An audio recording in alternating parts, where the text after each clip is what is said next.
Hello dear colleagues, my name is Dmitry and I work for the Dmytry Nikitin School, and today with me is Andrew Walkley, and you may know Andrew Walkley as the co-founder of Lexical Lab, which is a language school in London. Andrew is also the author of Outcomes 2nd edition, Perspective, and Teaching Lexically, which is a book for teachers. And what's the title of your latest book? Roadmap. Talking about mixed levels, my last question is,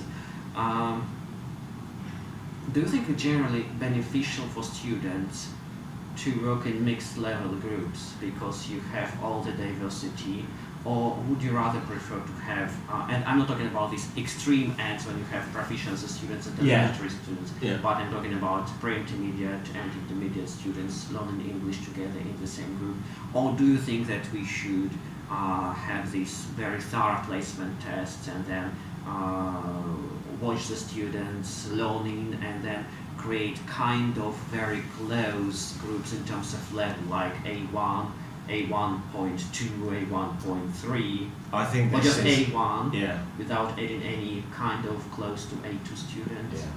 I think this is impossible myself. We can devise a test which we think is reduced in this way, but the problem with what will happen is that firstly, how do you decide what's in the test which differentiates A1 with A1 plus? One inevitably will be a grammar rule. So these grammar is, and we're kind of then encouraging this kind of building block idea of grammar, which it doesn't work like that as far as I'm concerned. That in a way that, as I mentioned before, we could see the fact you can't produce that kind of grammar or don't fully understand it doesn't mean say you know nothing about it. That, being able to see it in a text, you look confused, or being able to kind of confused. So, for example, if we take the example of was in the first unit of an elementary, the student quite a few students will know what it is. They'll understand it. You could give for those who don't, you could give a very brief translation or explanation. It's the past of am, for example. That doesn't mean the students have mastered that grammar in any way. So if you do a test on was, quite probably a lot of those students would fail it. But it still doesn't mean that you shouldn't have it in that. They may recognize it, but you can still have it within the A1 band, if you like. And then, when you come to A1 plus, I don't know, it's becoming a kind of trying to differentiate with grammar. I don't think it quite works in that way. And then in terms of vocabulary, at any level you can only test a tiny proportion of the amount of vocabulary that is required or typical at that level. So say you imagine there's 6,000 words is typical for up to an intermediate student. That means elementary, well, there are 500 words or 1,000 words, 1,500 words.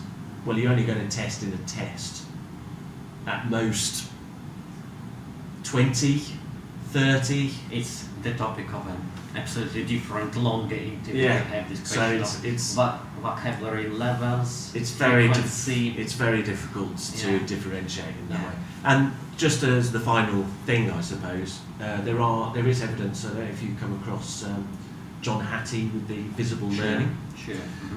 One of the things which he suggests was most successful in general education.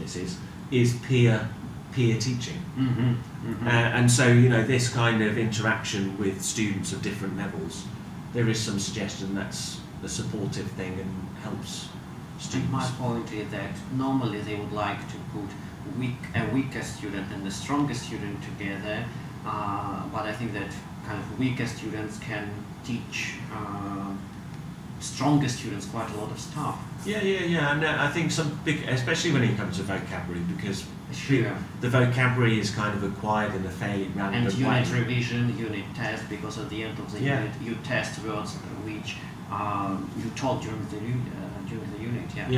Okay, we can carry on talking for ages, but we're not going to, don't worry, because we have now people queuing for the next session and you need some time for your afternoon nap.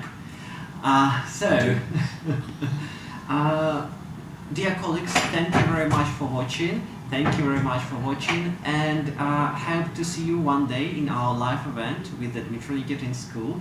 And I do recommend Lexical Lab as an amazing place in London to boost your English and to work with your methodology, to have an ELT training. And Andrew, thank you very much. Thank you very much, Dmitry. Have a very good day. Hope Bye. to see you sometime soon. All right, bye.